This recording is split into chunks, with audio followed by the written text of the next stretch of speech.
Welcome back, YouTubers, to another Q&A. It's Q&A 116 with us, the British Fist. Gotcha! Q&A 116, you guys know how to send in questions. We will not dribble you with that. We're going to go straight onto the questions with I fuck toasters. No, I don't fuck toasters. That's the YouTuber's name, just to let you guys know out there. And I'm sure NJ doesn't fuck toasters either. So there we go. Number one, do you think the primetime players should have won the tag team titles if AW was never fired? Yes. I mean, at the time, they were quite hot. AW was a good manager. They stood out. They definitely were going to win the tag titles if AW was still there. I'm going to say yes. AW could got them the tag team championships, but even now, even when they lost, they could still been built up as contenders, but they dropped the ball with them, and now they're just nowhere near where they were when Washington was there. Despite a face turn, yeah, but I think the AW was really integral for them being a top heel tag team at the time, and then they got fired, and that just really didn't that affected primetime players, unfortunately. CM Punk versus Austin Aries. What would you have it at, and who would you have win? I'll say SummerSlam. SummerSlam would be a good one. I was thinking SummerSlam. It's not really got WrestleMania written all over it, but it's one of those like things that could dual main event SummerSlam like they did this year. And big things for Punk tend to happen SummerSlam time. So I expect maybe the Aries match to be a SummerSlam match, and who would you have win? Looking at them, yes, it'd be on a WWE event, and Austin Aries is a TNA wrestler. That tells part of the story there. I think Punk would have to win, personally. I would have Punk win as well, definitely. I think there's more to CM Punk than Austin Aries, so I'd have CM Punk win. Do you care about Curtis Axel? I think he's boring as fuck. I think the problem with Curtis Axel was they brought him in with all this hype. He beat Triple H, he beat Cena, technically, and then they just kind of like involved him in this Heyman Punk storyline, and he didn't really have much direction for a while. He had the IC belt, kind of felt like another mid-card champion that wasn't going anywhere, and it was kind of like, well, I did care about this guy, but now all of a sudden I don't. I think with Curtis Axel, I say the Intercontinental title was a great thing for him. Like when Cody Rhodes became the IC champion, he made that belt mean something. I think Curtis Axel could have been another dominant heel as an IC champion and then build a career through there. Sadly, I still have some hope in him because he's still with Paul Heyman. When you're with Paul Heyman, eventually things could come. But right now, yes, it's a slow build. I mean, Paul Heyman is the big advantage for Curtis Axel. At least at the end of the day, he still has Paul Heyman. Room on Fire 8988. Before John Cena's announcement that he was facing Daniel Bryan at SummerSlam, one of the guys he was thinking about picking was Alberto Del Rio. That made me think, do you think there will ever be someone that holds the WWE Championship as well as the World Heavyweight Championship? If so, who other than Cena? I don't think they will do it unless they're going to do the dual championship thing again like they did at Vengeance 2001, have the Undisputed. But if they were going to do it, it probably would be Cena. I don't really see who else could do it, unless they had that one guy like a Chris Jericho who they thought to themselves, well, we can give them both belts and really make him stand out again. I'm not saying this to be a fan favourite, it's just I can see it being a beneficial move for the WWE if it happened, Daniel Bryan. I think with Daniel Bryan, if they were to take him seriously like they are, if he went through and beat Cena, which he did until they undid that by Orton beating him, and then go on to SmackDown to capture that, I think it would have been great for Daniel Bryan. That's all I'll say about that. The fact that Daniel Bryan doesn't always draw ratings doesn't make sense to me because regardless of the crowd he gets the biggest reaction of the night, do you think that it is more to do with his character or the fact WWE isn't booking him correctly? Well, WWE have been booking him quite well lately. His character is really good. He is very over, but just because your character is over, there have been many, many characters that have been over in the mid-card before that haven't necessarily drawn ratings. They've been over. I mean, Daniel Bryan, now he's been put in that #1 babyface spot.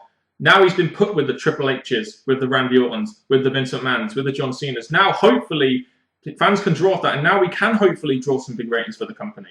Well, I see it. Since Team Hell No, even though I still didn't really enjoy that, Daniel Bryan was still getting focused, and during that feud or tag team, he was becoming a focus in the WWE. So to me, it's more the booking since the World Heavyweight Championship run that's doing him justice.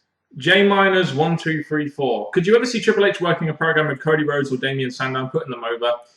What? No. Sandow was close. Sandow was close. They were close, and I felt there was a really good storyline with the D-Generation X and Sandow promo at Raw 1000. But at this point in time in Triple H's career, he's only really going to work big matches. And I don't think Cody Rhodes or Damian Sandow is one of them, unfortunately. But backhand to that was they did a little thing with Triple H and Curtis Axel.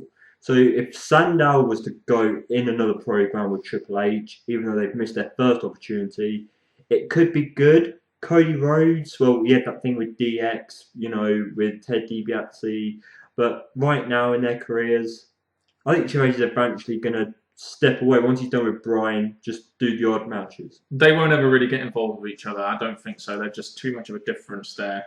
Should there ever be a bigger Rumble than 40 or 2 Rumbles than for different titles like the Money in the Bank?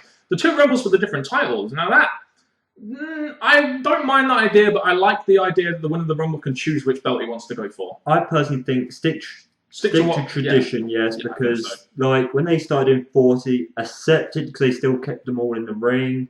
Like when they started making separate Money in the Bank, it spoiled that for me. So they did something that's been as classic as the Rumble. I just think keep as it is. Yeah, just keep the Rumble as it is. It's a working formula. Don't really need to change it, in my opinion. Mr. Parkin, will Bo Dallas ever be a world champion WWE? I doubt it. Maybe WWE, I have a feeling WWE really like him and maybe will at one day make him a world champion, but I don't see world championship material in Bo Dallas personally.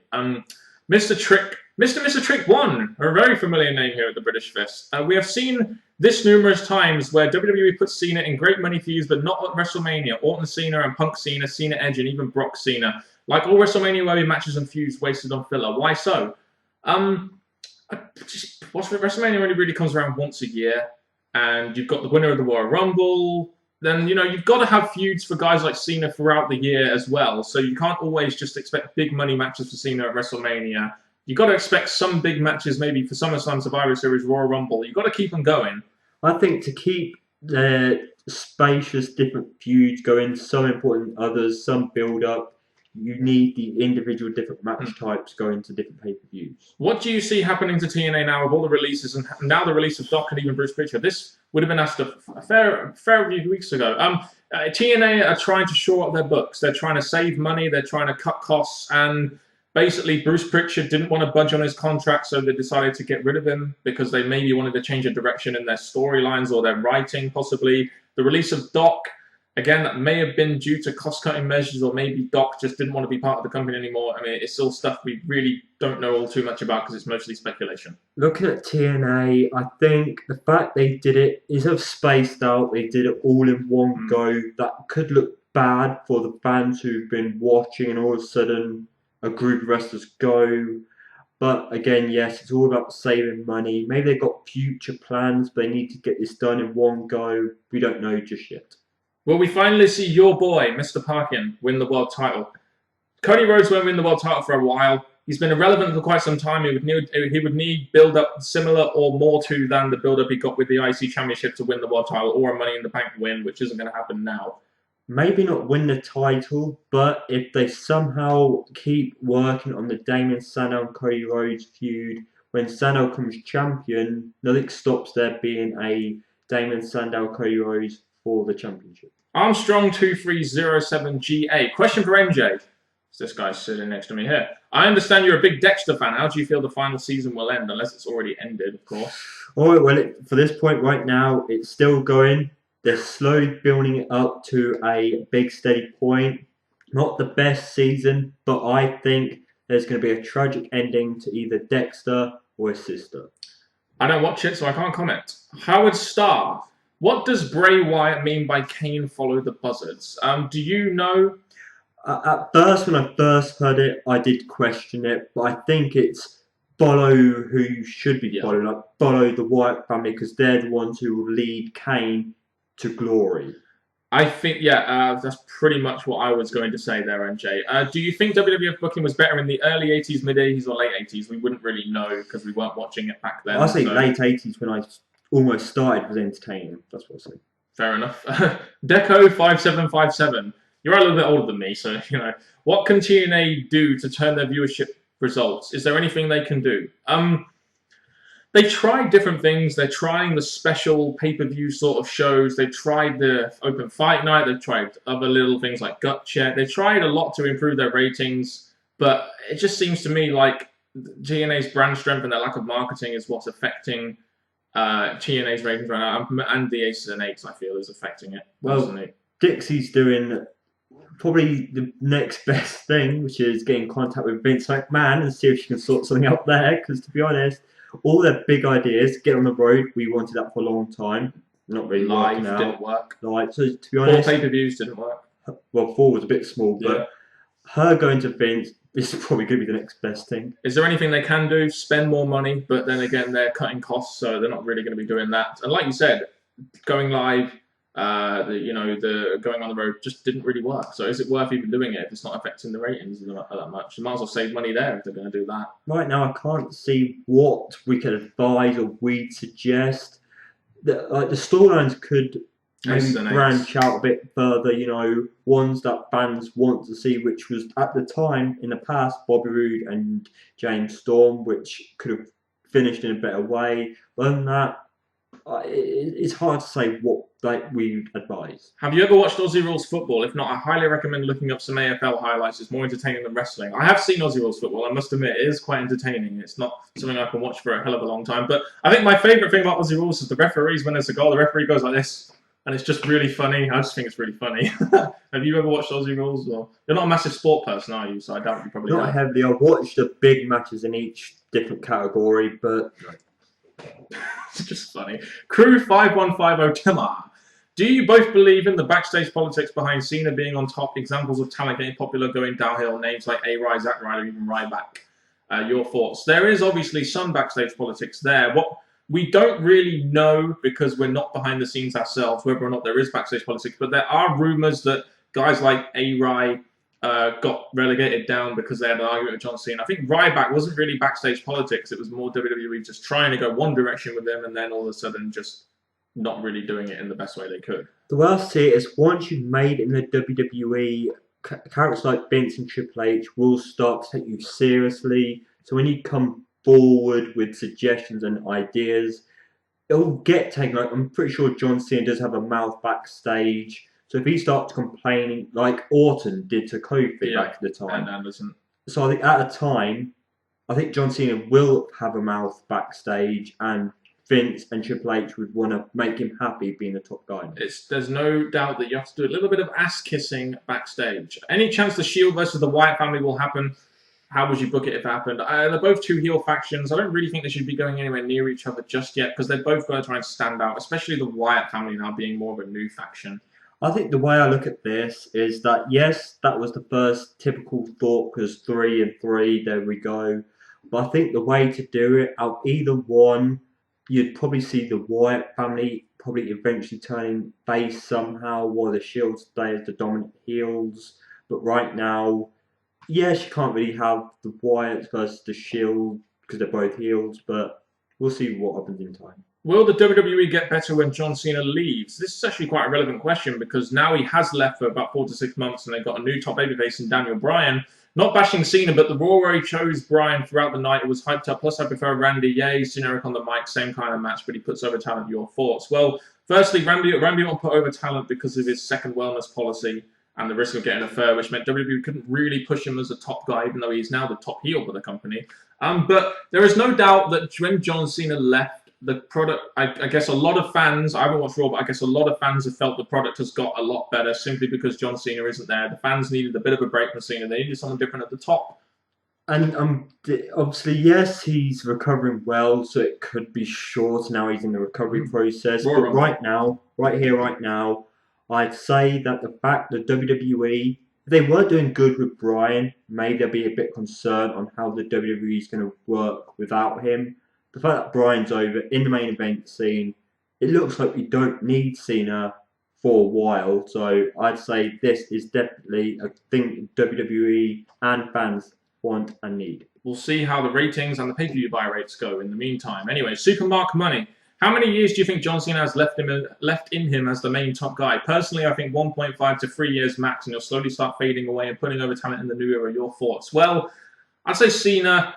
I mean, it's hard to tell. He's done a lot of work in the last 10 years. He's not had much time off. I mean, he could stay around for a bit of a while longer, but then his drawing power eventually will fade, and the amount that they could do with him will fade because he would be hurting too much. And well, right here, right now, The only real guy he hasn't faced is Taker. He's done everyone else. So to be honest, keeping him as high as he is for another 3 years, I think is not going to benefit the WWE or John Cena. He's beat everyone, so why keep him up there for another 3 more years when now he's beat everyone, he can start doing something beneficial to the WWE, putting people over. At least if he is in that position, though, he can put people over, and hopefully it would be better, even though generally John Cena doesn't really seem to put people over. It's not really his fault. It's just that it never seems like people really become stars because they've beaten John Cena. It's just the way I see it. Jamal Payne, what are your thoughts on the rumors on Stone Cold representing McMahon versus Triple H at WrestleMania?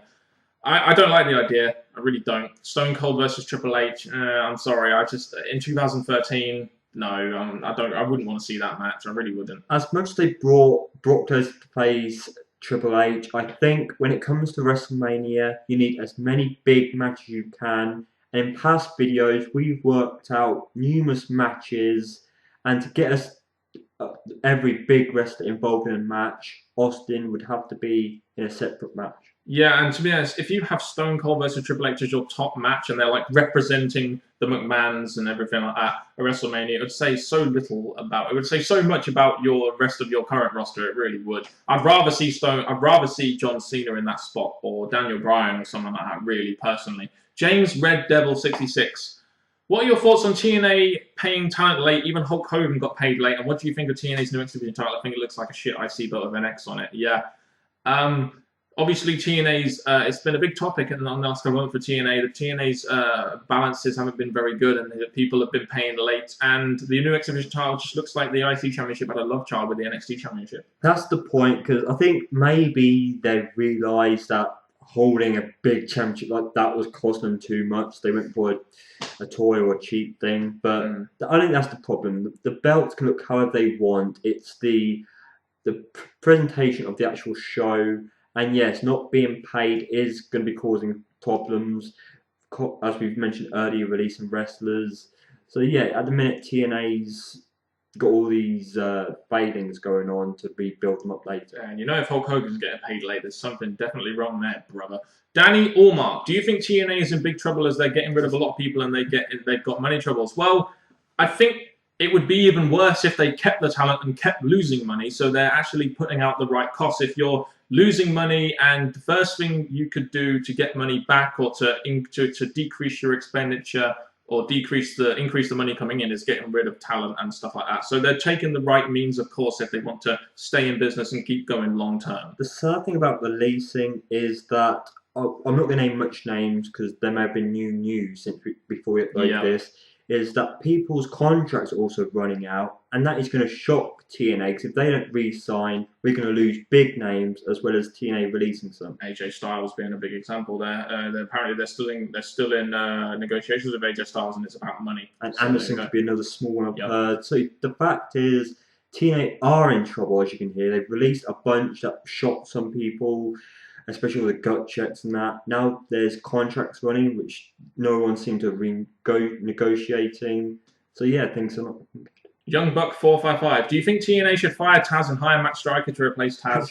Get rid of Taz, yeah, definitely. But Matt Striker, I don't know about Matt Striker. Not exactly an improvement, is it? Ambrose Freak. The PG era is all about Cena. Is it fair to say the Attitude Era was all about Austin? And if so, is it fair for fans to complain about Cena hogging the PG spotlight and not complain about Austin doing the same thing? The problem is Austin, he was the top guy for 4 to 5 years. And also The Rock was the top guy while he was away. Whereas Cena's been the top guy for about, 8, 7 years now? And it's just, that's the problem. Austin eventually faded away and they went to a new era. But they've had Cena around for too long. And that's why it's getting so stale. I think, again, I don't agree with comparing what we have now in the past, because in the past you had The Rock, who made video games. He had all commercials. You had many stars back then. Yes, Triple H, Austin. Right now they have talent we probably want to see in the main event, but as we've only got Cena, again, yes, we can complain about Cena, but at the same time, it's partly WWE's fault for the failings they gave to other wrestlers. And not making other stars that could probably be somewhere at least near Cena's level. Anyway, that's another Q&A. If you want to keep sending in questions, all the links and everything will be in the description box below. But generally, you guys love to comment your questions, which means I have to go through the comments every damn week for you guys. But there we go. That's just how we run YouTube around here. For me, Mr. Parkin, and this guy sitting next to me, NJ. What's up? You have to wait till the end of the videos to see that one now. That's how we keep you watching. NJ, do you have anything to say? And from the evolution of the YWC, thank you very much for watching. And until next week, goodbye.